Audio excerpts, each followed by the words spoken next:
about asking for money, not just asking for money, like asking for a raise, raising your prices. That's what we're talking about on today's episode. Welcome to What Keeps You Up at Night podcast. I'm your host, Kiné Corder, the leading national certified counselor specializing in financial hypnotherapy for stress.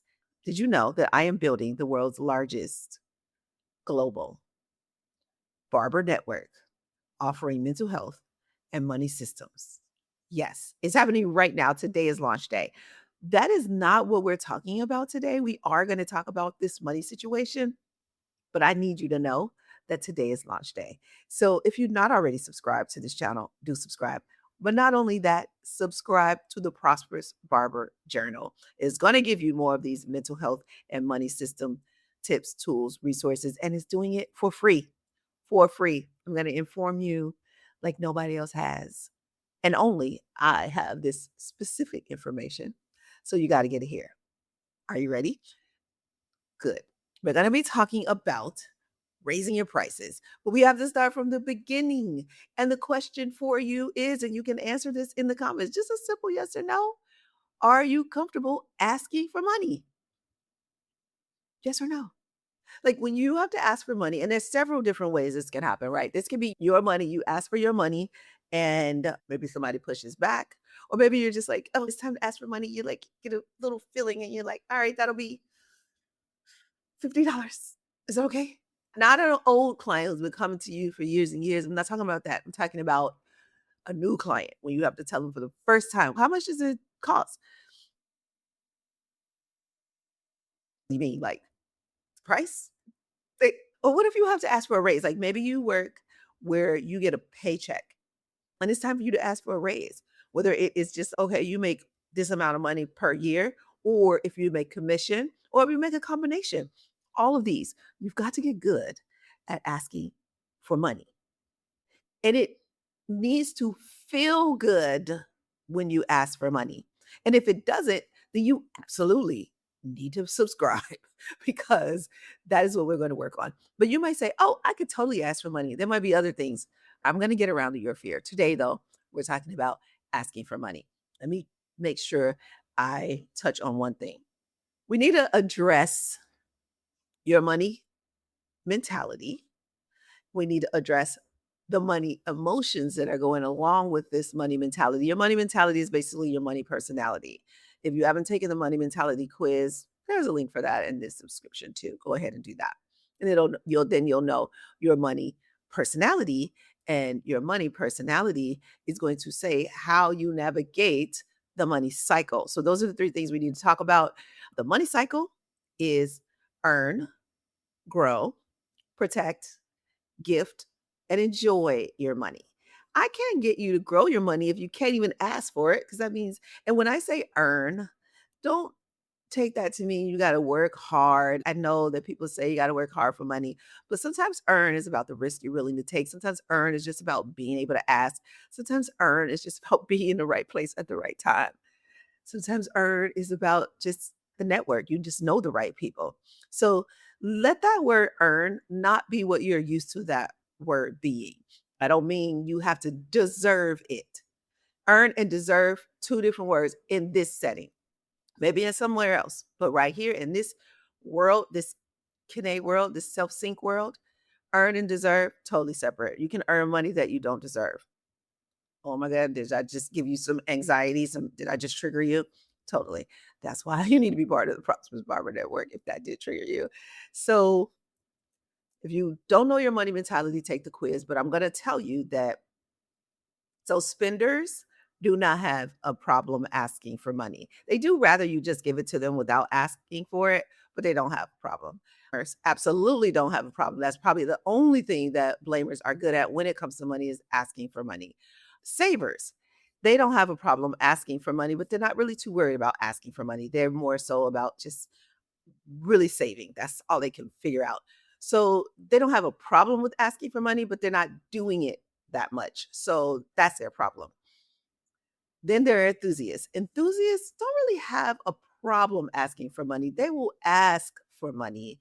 But what an enthusiast might come in, a challenge enthusiasts might have is looking at the smaller, like little bits add up. So they might ignore the smaller amounts just to get to the big number. And by ignoring the smaller amounts, they never get to the big number. Or they do, but the big numbers, they don't, the big numbers are usually like those one offs. And so they don't have those smaller dollars that are foundational. So they might not have all the money. They might be leaving some money on the table. So that's your spender, your blamer, your saver, your enthusiast. The hero is next. Heroes don't have a, they can ask for money. They have no problem asking for money. They are maybe considerate when they ask for money and they are fair, but they don't have any problem asking for money. That's not their problem. We get to the hero's problem, but you can probably guess what it is, but it's not asking for money. That they'll do. Artists, artists do have a problem asking for money. Now, they will wait and then finally they'll ask because they have, mustered up the courage. But they'll throw out some number that's probably unreasonable, but who cares? They're an artist. They'll say whatever they want. When I say artist, that doesn't mean they paint and draw. It just means they are like free about the way they make money. It's more flowy and more about who they are and not necessarily hard work and doing something for somebody else. So this artist is not going to ask for money easily, but once they do, they're not really that solid about it. They ask for that money on sand, and then people say, "What? $10,000?" And then they're like, "I could do it for 8. Is 8 okay? Does it doesn't need to be 7,500. Is that all right? Okay, is that good? We're good." We're like, because they don't want to be rejected, so they will lower the price. Now, the last one is the president, and the president is kind of like the hero. They love asking for money. It's fun for them. They are fair, and but they are have researched their price and they know their price is right. And so and because their price is fair, they're not going to waver on it. They're not going to waver on it. But what they will do is they might throw in something that makes it a little sweeter. So if you get a cup of coffee and you're like, whoa, a $7 cup of coffee, you're like, and we'll give you a donut because this $1 donut makes this $7 cup of coffee seem worth it. Okay, there you go. You got a $1 donut with your $7 cup of coffee. Cost me $1. This coffee probably cost me 50 cents for the donut, and I'm selling it to you for $1. I can give it to you for free because it cost me 50 cents. And I got you to pay $7 and I just got at 50 cents off of this $7. Now I just made the money I needed to make on this coffee. Not because I lowered the price of the coffee by 50 cents. Aha. Aha. You see what I did there? These are the types of tips that I give to you in the Prosperous Barber Journal. So make sure you subscribe. Now, here's the thing. We talked about the money mentality and the different money mentality types. You might not know your money mentality type right now. So you're going to take the quiz. The link is in the description of this video. We talked a little bit about money emotions, but let's go deeper there. Your money emotions. Actually, I didn't talk about the money emotions. I did, but you didn't know that's what I was talking about. So let me give you an example. So when I talked about the artist and how their price is on sand because there's fear there that they'll be rejected. You see, that was an emotion. So that emotion, depending on what your money mentality is, your emotion is going to be different. So your money emotions are put in place very early, 0 to 5 years old. 0 to 5, maybe 7, but around 5 years old, you've been doing some observations, you've just been observing.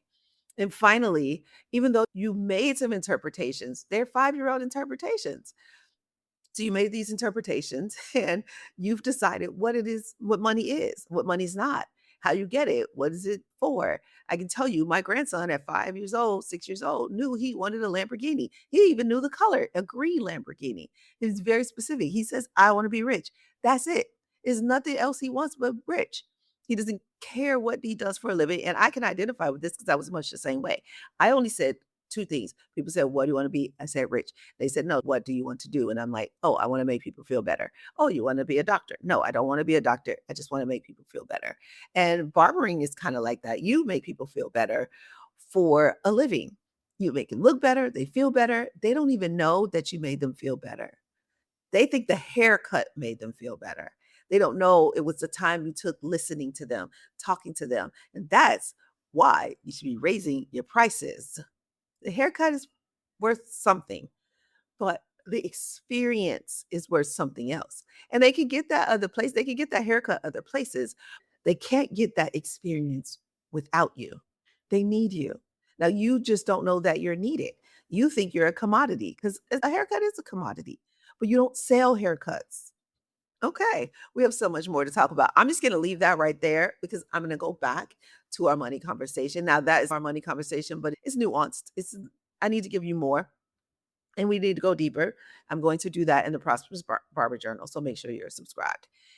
So, what's interesting is when you're having these different emotions, so there are four categories of emotions, but each category has about four different emotions inside of it. I'll just stay high level with the categories. So there's fear-based emotions, there are lack-based emotions, there are lust-based emotions, and there are lonely-based emotions. So the fear-based emotions are more likely to be felt by the spender. The spender doesn't like they just really don't like to deal with the money. They have a fear of it. They're like, I'm going to mess it up. Fear-based emotions are around just feeling inadequate, not knowing what to do. The lack-based emotions are more so around feeling like there's just not enough. There's not enough. And this came from 0 to 5, remember? Because 0 to 5, when you were making, let me put a pin in that. I'll be right back. I just want to finish this point I was making earlier. So 0 to 5 years old, you make interpretations. But because you were observing at 5, the interpretations are 5-year-old interpretations. They're maybe not exactly correct. So then after 5 to 7 years old, let's just go with make the numbers easy. 0 to 7, observing. 7 to 14, you're taking that observation that you turned into a interpretation and you're proving it. You're like, am I right? Am I right? The thing is, the brain just scans for to prove itself right. It doesn't scan to prove itself wrong. And so you'll find evidence. So now you believe you're right. You took your observation and interpretation, and then you proved it, and you said, I am right from 7 to 14. 14 to 21, you're just playing that out and playing that out and playing that out. It's like you're practicing the interpretation you made. You're just practicing. The research has already been done. And so for 14 to 21, when you're making these interpretations turn into proven life experiences, then this becomes your money mentality. This becomes your money personality. And you just live your life doing it over and over and over again. Not because it's the definition of insanity. You've been told humans do the same thing, expecting a different result because that's the definition of insanity. It's not, it's the definition of humanity. We all do it. We all do the same thing, expecting a different result because the brain likes familiar. Now, the brain has decided, it made a decision, and it's going to stick to that decision. You can change that though through financial hypnotherapy. That is why I do what I do. On your own, you can too. It just takes longer time and repetition. The brain learns fast and the brain learns slow. An example of the brain learning fast is your ABCs: A, B, C, D, E, F, G. You said that over and over again. Eventually, you're like, Mommy, I know my ABCs. The example of the brain learning fast, that's an example of the brain learning slow: A, B, C, D, E, F, G. An example of the brain learning fast is if you got married, you went from that was your boyfriend or girlfriend, they became your fiance. You started calling them fiance just like that because the engagement ring. Then you got married, you start calling them your husband or wife just because of the ceremony. And so that is the brain learner fast, is a life-changing event. Financial hypnotherapy creates a life-changing event and it changes your habits. So you are no longer fearful. So now let's go back to the emotions. You didn't think I was going to get back there. I did. So let's break down each one. So fear-based emotions, I already told you, that is around like feeling inadequate, maybe not doing it right. The lack-based emotions are around it's not enough, it's not enough, it's not enough. And you learn this at a very young age that it's not enough. Even when there is, you can still feel like it's not enough. I don't have enough. You just that fear, because sometimes the fear turns into lack because you felt inadequate. You may not have done what you needed to do. So now you have this perpetual habit, this thing that you're doing, almost going back to your observation, your interpretation, and your proof. You're doing that over and over again, over and over again. It's just a loop. It's a feedback loop, a loop. I've got to get you out of that loop. So lack that a lot. I see that a lot, even with my rich people. So money is the number one cause of stress, whether you have a little or a lot. So don't think because you have a little, if you get more, that lack feeling is going to go away, because it's not. I work with many wealthy people who still feel like it's not enough and whose programming is still weird. Like, this is not a client of mine, but there's a billionaire, and he talked about he doesn't want his wife in her Bentley to go through toll roads because they're $6. That's too much to pay to drive on the road. Why would you pay $6? You could take the other road and drive for free. Dude, you paid $500,000 for this car. You can't pay the $6 for the road? Stop it. Financial hypnotherapy, that's what he needs. So that's lack. Next one is the lust-based emotion. This is like when you just like you need more. So the first one, lack, not enough, which is different, similar but different to the lust-based emotions. We're around more. You see somebody else with something, you want it. I want it. There's a new thing that came out. You want it. You got to be the first to get it. That's the lust-based emotions. We can go deeper there because those are complex. Those are probably the most complex emotions. So it's too much for this, but I will go into it, I promise. And then there are the lonely based emotions. Now, these are the ones that really drive people to come to financial hypnotherapy because it feels so isolating. You know how they say it's lonely at the top? It really isn't, but it's just that you didn't bring people with you. Not that you didn't want to, you probably couldn't because the type of people who are around you, they couldn't go on the same road with you. And along the way, on to the top, you were meeting. And let me tell you, all my friends, I have this global rich girl network, and we are dedicated to meeting every single week. Now, sometimes we don't, but we really work hard to and I created this network because I don't want it to be lonely at the top, but they're a very small group of us. And the reason why I bring that up is because you probably don't have a group, which is part of the reason why I started the Prosperous Barber Network, or really the journal itself, is because if you don't have a group, if you know that there are whatever thousands of other people reading this journal, you feel like you're not alone. And the lonely based emotions are those feelings that it's just you out here. Nobody understands you. It's just this feeling of not fitting in. And even though you always felt like that, and that's how you got where you are, it's like sometimes you just want to share what you have. Sometimes it's a lonely based emotion because my presidents, when it comes to the money mentalities, the president sometimes feels this lonely based emotions because they want to share what they've learned. They've learned so much over the years and they want to share it with somebody. But who wants to learn it? Nobody wants to learn it. They want to do it all on their own. They want to make their own mistakes, especially these young people, especially my women. My women want to make their own mistakes. Men, not so much. Sorry, I was shaking up my drink. I think I made. Anyway, men, not so much. My men, they like to learn from each other. A lot of the men I work with, they had like mentors, but you don't hear it as much from women. But that's sometimes why men accelerate faster than women because they go to somebody who's already made the mistakes. And men are also often more likely to pay for that kind of coaching. Now, typically mentors don't charge you. That's the brilliant thing about mentors is that if you can find a good mentor, they don't want to charge you. They love giving this information away. They felt lonely. They had nobody to share it with, and now they do. And there's this phenomenon happening right now. I'm about to wrap this up, but there's this phenomenon happening right now where business owners don't have anybody to pass down their business to. And so their business succession plan is not what they thought it would be. And they're looking for somebody. That could be you. There could be an old barber out there right now that wants to. I'm actually just saying this for the first time. And I'm like, "Holy shit, I like this idea." There could be a barber out there right now that needs to sell their business.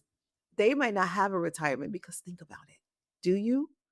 Do you have a retirement plan? They may not have a retirement plan, but they might want to stop working.